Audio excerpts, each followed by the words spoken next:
This week on Kentucky Afield, we're in Anderson County, squirrel hunting, and our dogs are on the trail of bushy tails. There you go, good job. Next, we join fish and wildlife biologists as they investigate wild hogs in the bluegrass. Then, we find out all there is to know about keeping fishing tackle in tip-top shape this winter for the next trip out this spring. It's all next on Kentucky Afield. Yeah, we got one. Sweet. Got a muskrat? Yeah. Good job. What do you know about that, man? That's a good fish, man.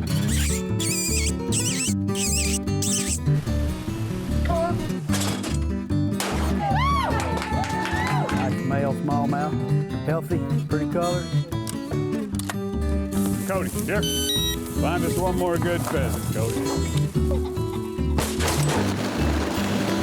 As biologists, we catch ducks and we place bands on them. And it's just a really excellent place to see cottonmouths. I like it. What do you think? That was pretty fun.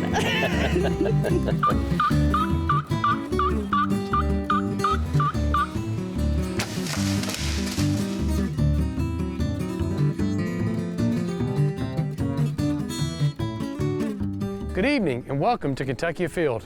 I'm your host, Chad Miles. Join us as we journey the Commonwealth in search of outdoor adventure. Squirrel season opens up on May the 20th, and there's no better way to get a kid interested in the outdoors than hunting with dogs.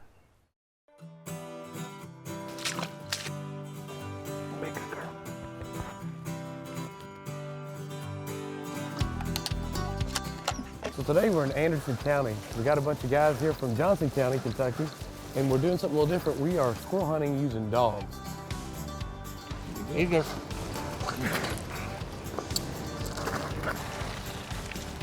So once we get started here, tell me a little bit about the pace in which we're going to hunt. What the dogs will do, they'll hunt out in front of us a little ways, and you'll see the dogs stop and listen and watch the timber, and then you'll either see them a lot of times break over the hill if they hear a squirrel, or they'll make their way back to us, check back in, or hunt on.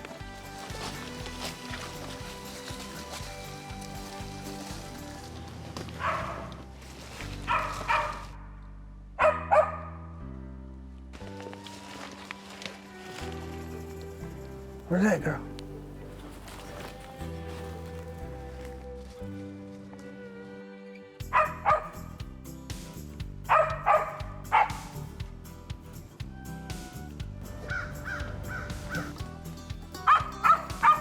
Saying, come on, guys.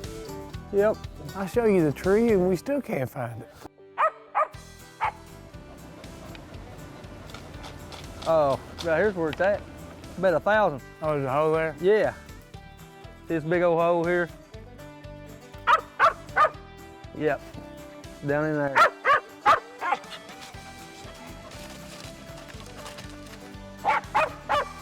I know, girl. All right, let's move. Caden, were you getting excited when you had that dog barking at the bottom of that tree, thinking this is my chance? I remember the very first squirrel I killed. I was probably about your age. You reckon that was a long time ago, Caden? I can tell you a long time ago. There we go. Got our second tree.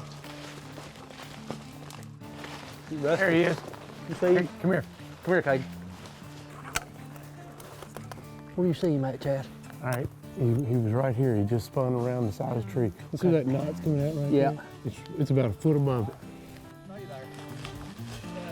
Come on. He just spun around the tree. You're fine. Hold it dead on it, okay? Take a tight bead. Finger off the trigger till I tell you. Take your time, take a tight bead, and go right ahead. Get him? No. I got one. Open it up. For now. Here. He's moving. Hurry. He's moving. Hurry, you see? Take your time. You gotta take a tight bead. I will. You want? Yeah, go ahead, Tanner. Go ahead, Tanner. Get on. Yeah, see, take him. You get a chance.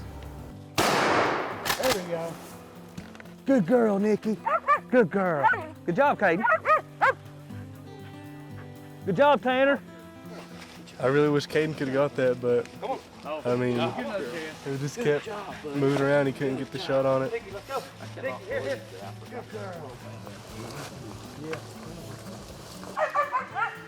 She's hammered. Yeah, she's ready. She got this one nailed. Come here, right here. I see him. He's getting into this tree right here.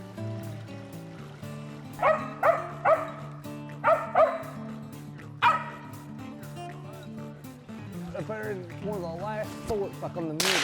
There you go. There you go. Good job. Hey, girl. Hey. Well, there he is right there. All right. Good shooting. That joker's way up in that tree. We didn't think we was gonna find it. We finally did. It was laid on the top side of that limb. Ain't it amazing how good they can hide from a dog?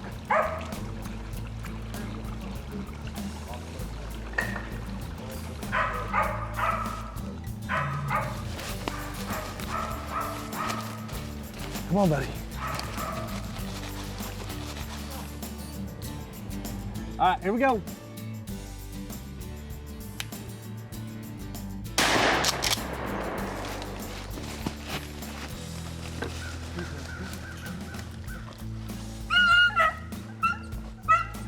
Hold on to it. Hold on to it.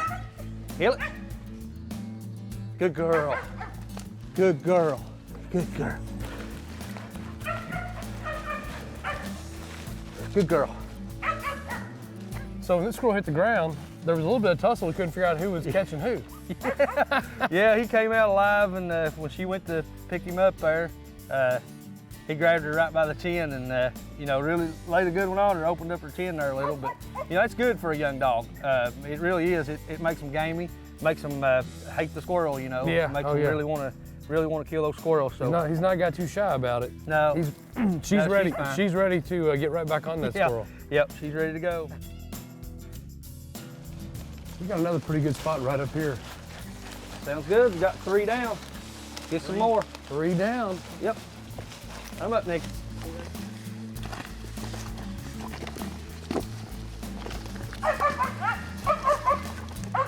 She's hammering that squirrel. Yeah, I know.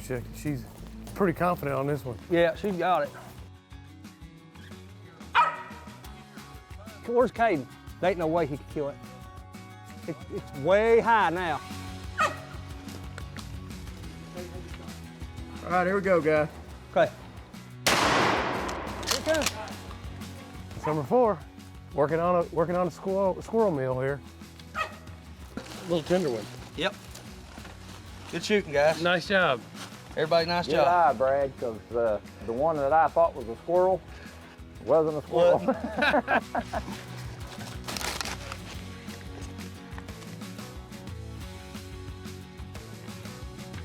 Well, I'll tell you, hunting with squirrel dogs is a lot different. We got a lot of exercise today. Oh, yeah. We treat plenty of squirrels. It was a lot of fun, but it is a lot different than what a person would think as far as normal squirrel hunting. Sure. It's a much more interactive, engaging experience, that's for sure. Yeah, it's work, but fun. Yeah. Hey, I know you didn't get a squirrel today, but you gotta make me a promise. When you get your first squirrel, you're gonna send a photo in for the ones that didn't get away. Sure. You gonna do that? Yep. All right. And make sure you get a picture of that shotgun, that passed down shotgun. I bet your daddy got his first squirrel with that gun too. I did. Yeah. I did. All right. Hey, had fun. Thank you guys for bringing the dogs. It was a great time. Very much. Hey, it's a long drive for you guys to go squirrel hunting, but I hope it was worth it. I definitely enjoyed it. I appreciate it. It was a lot of fun. We'll do it again sometime. Yes, sir. All right.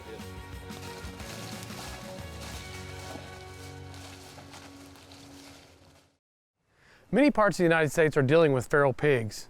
Kentucky also has them, but we are working hard to contain them.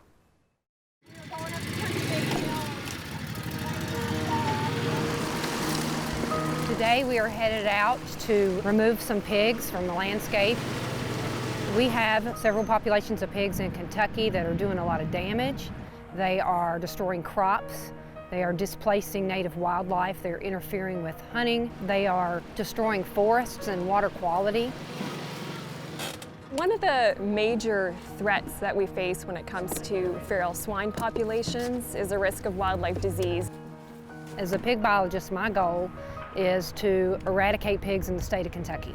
A lot of people aren't aware of the fact that pigs carry a plethora of diseases, many of which are transmissible to both domestic livestock and humans as well. They were rooting when it was frozen, so they didn't disturb the ground, but with the snow on, it was pretty interesting. Some of these diseases can cause very severe problems and can actually be fatal in humans. What we do first is when we see pig damage, we'll come out, we'll find an area that has a lot of pig presence, and we'll put some corn and bait out and a camera, and we'll watch it for a while, and if we get the pigs on bait, then we'll make the decision to set the trap. Sometimes that's just a couple days. Sometimes it takes a week. We've got a piece of like braid fishing line running behind the feeder here, so that lets them come to the feeder, and then eventually one's going to be curious and walk and hit that tripwire. So our goal is to catch as many as possible. So you don't want to have the tripwire at the front of the trap or you're just catching one at a time. We want to catch 5 like we did today or more. We prefer to trap pigs rather than shoot them, rather than hunt them, because they're so smart. The tripwire pulls the pan and releases the door off the dog of the trap. As far as intelligence, pigs are in the top 10 animals on the planet. They will leave the area, they will go nocturnal, and they will continue to reproduce, so the next time you run into them, you've got an even bigger problem. So what we do is we try to trap the whole sounder, remove the whole sounder from the area. A sounder is a group of related females. We'll go on and set the trap and leave the door up, let the pigs come in and get used to the trap, because you know, like I said, these pigs are extremely intelligent, so we have to ease them into the trap. Once we get them in the trap and we can get a whole sounder in the trap, then we can shut the door. Basically it's set so smaller pigs can be underneath it and, you know, a bigger pig comes in here and hits it, but essentially all they're doing, then we've got pigs caught. This trap, we've got the ability to shut it with a cell phone.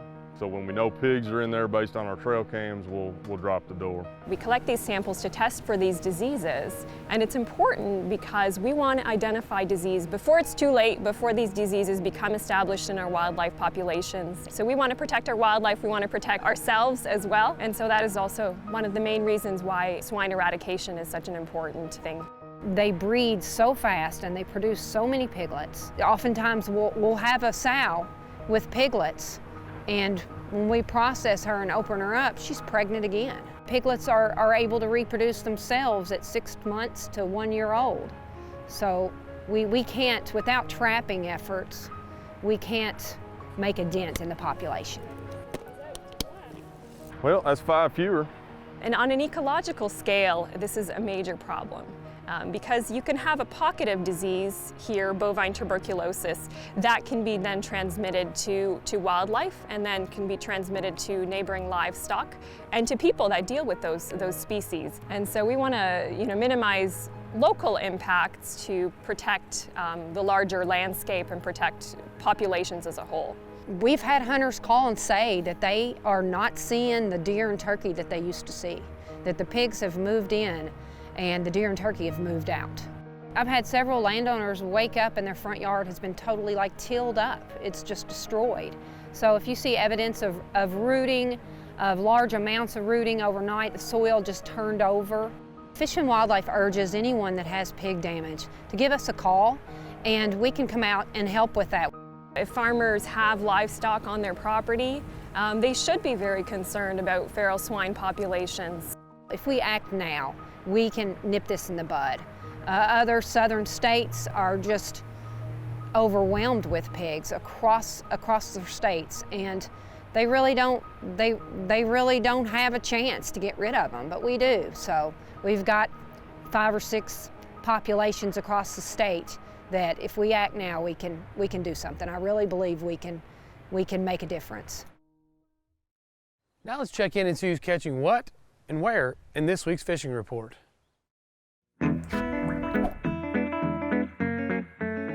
Hi, this is John Williams with a fishery report for Southeast Kentucky. With the recent rains in the last couple of weeks, all of our lakes are pretty high. At Lake Cumberland, there's a lot of floating debris, so be careful there. It is prime time for night bite on stripers, on surface baits.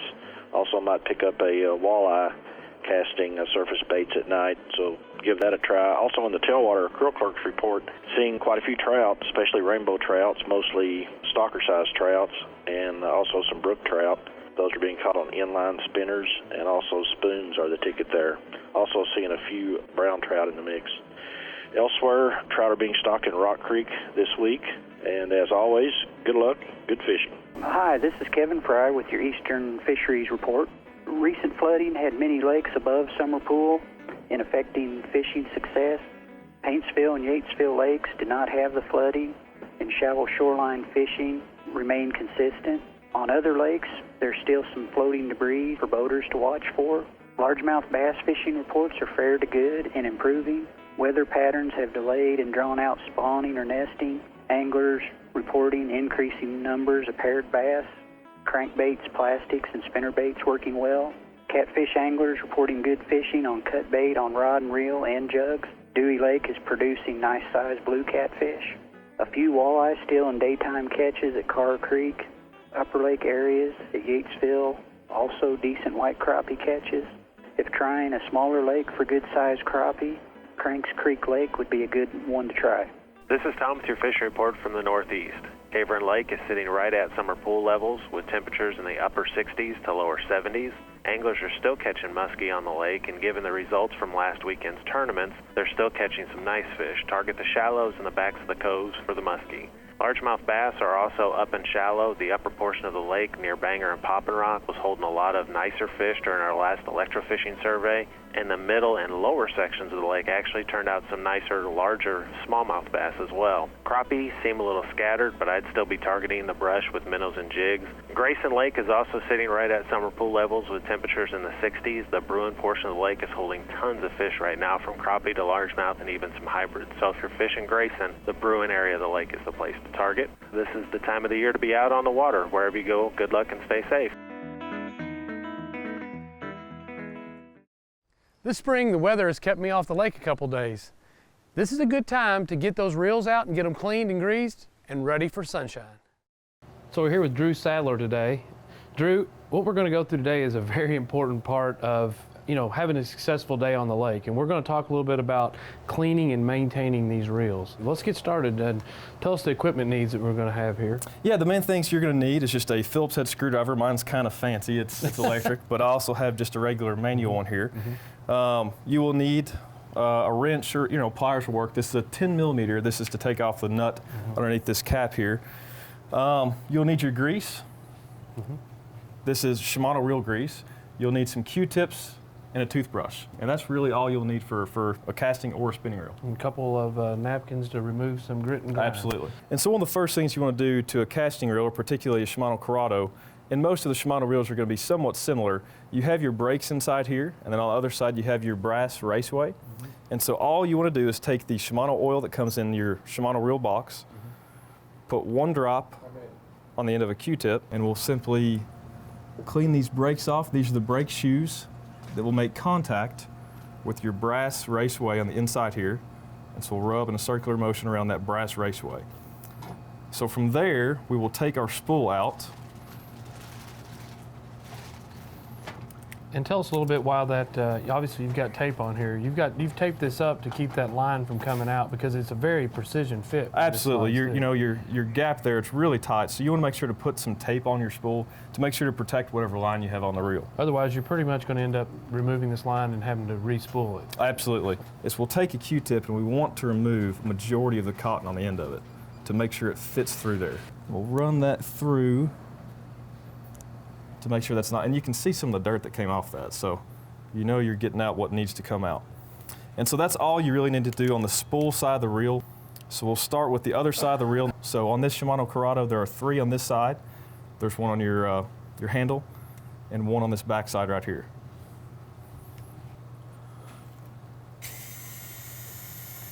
We want to make sure that we're laying everything out in the exact order that's come off the reel. And you can use your star drag to remove this this nut right here. You can just put it on top of it. Oh, nice. Tools included. Absolutely. These washers, they have to come off in the exact same order that they're on the reel. And you'll see that these two washers are concave and they need to go back on the reel the exact same way. Now what you're taking off here is this is the magnetic control. This is your spool tensioner. Spool tensioner. Yep. So. I'm glad to watch you do this because I've taken apart some other reels. I actually have one of these Corrados, and I've had it for about a year. It's about time for me to clean it myself. So guys, we have the screws off in this reel, and you have 3 screws on this side, and you have 1 right here on the back. So this side plate is tensioned, so you see I'm keeping my fingers on this. It is tensioned by springs, so don't remove your hands from this until you're ready to pull the side plate off. And so we will remove the side plate. And just note, inside, this is your anti-reverse bearing. It has a sleeve inside of it. We'll pull that sleeve out, and do note that sleeve has 2 teeth on it, and you'll see that on the inside of this, on the spool shaft, that's where it engages. So this is your anti-reverse bearing right in here. That needs to be cleaned out. Your gears, we need to remove the old grease off those gears and put new grease on them. So we'll take one of our rags here, and we're just going to put this to where we can fit it through, get some of that old stuff off there. So we have our sleeve here, and we're just going to kind of rub that off with a paper towel. And so from here, what we want to do is we want to take these springs off, and remember how everything is on this reel, and so we can put it all back on the same way. You know, to be honest with you, with today's technology, when you get to this point, if you're a little intimidated by it, take your cell phone, just take a snapshot of it. Absolutely. Get you a picture of it, because you can't get a picture of it once you take everything apart. Absolutely. So. And now we're just going to take this, we're going to get the old grease off the gears. These are your drag washers, and again, they have to go back in the same exact way. And this is where we'll take a Q-tip and we'll use some rubbing alcohol. Same thing on the other side.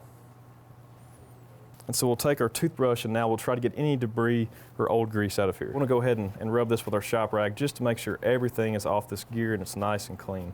We're gonna do the same thing with our pinion gear here. You want your toothbrush to move in that angle. So going around it a couple times at different angles with your toothbrush will probably assure you get all the grime out. Okay, so now we want to service our drag washers. So again, just note the same order they come apart. We'll rub that off with a shop rag here. We want to look inside the reel and see if there's any other areas where we can remove any dirt or old grease that has some dirt in it. Okay, so let's just start putting grease on things. We're going to use this grease both on the drag and on the gears. And the thing with grease is a little bit goes a long ways. You don't want to put too much in there. That'll really slow your reel down. And so for the gears, I just like to get a little bit on my finger. Grease, is it not? Right, and so what I'll do is I'll try to distribute grease over, say, a third of the gear. So we'll just rub this onto the washer here. And the same with our other drag washer.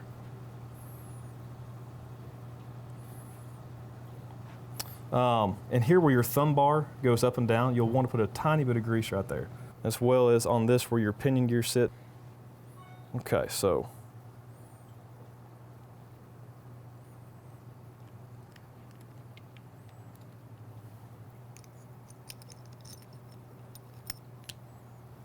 and so now that our gears are back together, let's just go ahead and turn those a few times, and you'll see that grease start to work its way in. And if you don't really want to take on this project, which, you know, it's a fun project to know your equipment in and out, you can also send them back to the manufacturer, and they'll be glad to do that. You can bring it right here to the cane pole and have them serviced here. If they're a Shimano reel, you can certainly send them back to the factory, and they will take care of any issues you have then. Well, Drew, I really appreciate it. Thanks again, Chad. Thank you. I appreciate you coming down and showing us how to work this out. Now, let's check out this week's ones that didn't get away. Here's a nice 7-pointer taken by Hunter Oliver with his crossbow in Warren County, Kentucky. Nice job. Here we have Connor Dick with his very first buck ever taken in Breckenridge County. He was hunting with his dad and his papaw, Carl Dick. Congratulations. Here's Travis Taylor and his fishing partner Fig from Nelson County. They were inspired by watching us fish out of a kayak on Kentucky Afield and went and purchased these. Best thing he ever did, he says. Congratulations. Here's Janelle and Wes Cannon, who was hunting in the same blind together in Grayson County. This is a good day of hunting. Congratulations. Here we have Hunter Wright with his dad, showing his first deer taken in Henry County, Kentucky. Congratulations. Here we have a picture of Carson Sneed with his deer that was taken during the youth hunt. Nice job.